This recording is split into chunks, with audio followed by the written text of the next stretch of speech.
Bibi mo at ang bibi ko. I love you! Love you, pare. Bibo! Bibo!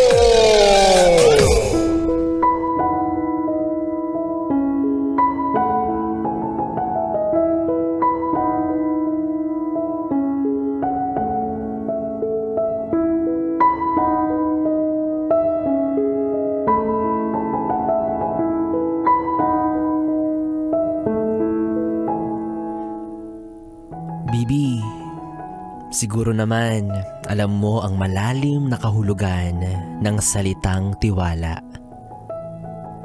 Isang bagay na hindi mo basta-basta dapat ibigay, pero handa kang ipagkaloob para sa isang taong minamahal mo ng tunay.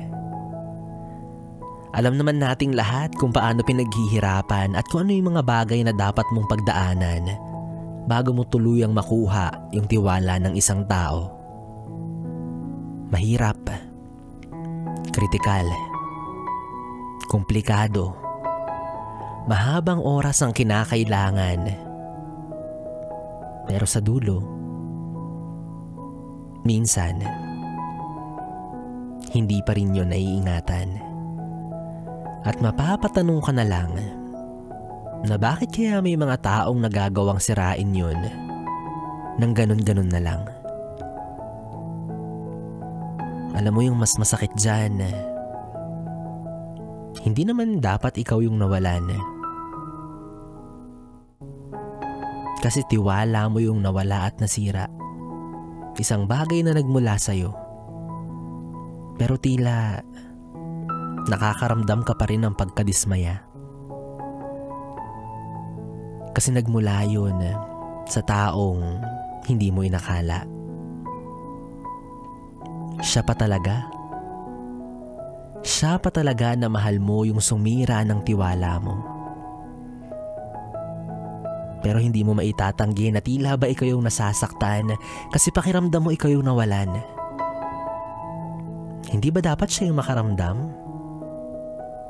Hindi ba dapat siya yung nawalan? Di ba dapat siya yung mas nanghihinayang? Alam mo kung bakit ka nasasaktan? Kasi ikaw yung nagbigay. Sa'yo nang galing yung isang bagay na akala mo ay iingatan.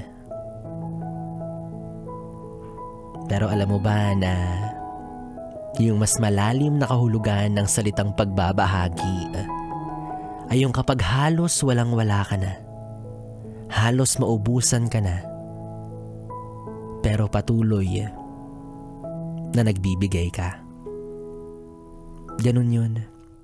Ibinigay mo halos lahat sa kanya, buong-buong tiwala, pero nauwi pa rin sa pambabaliwala. Malungkot isipin na yung mga bagay na ibinigay at pinagkatiwala mo sa isang tao ay makikita mong hindi naman pinapahalagahan. Pero hayaan mo na. At least, sa malungkot mang paraan, napatunayan mo kung sino nga ba yung dapat mong pagkatiwalaan. Tandaan mo na lang na hindi sila kawalan. Kasi sila yung sumira ng isang bagay na dapat ay tinuturing na yaman. Kaya normal lang siguro na hindi ka natakot sa multo. Kasi mas takot ka nang magtiwala sa mga taong manloloko. Yes, pre, nagkapiling mo pa rin ako, DJ B-Boy Bibo, para sa ating tuloy-tuloy na BB Time. Dito pa rin at dito ka lang sa istasyong No Problem, ang 101.1 Yes FM.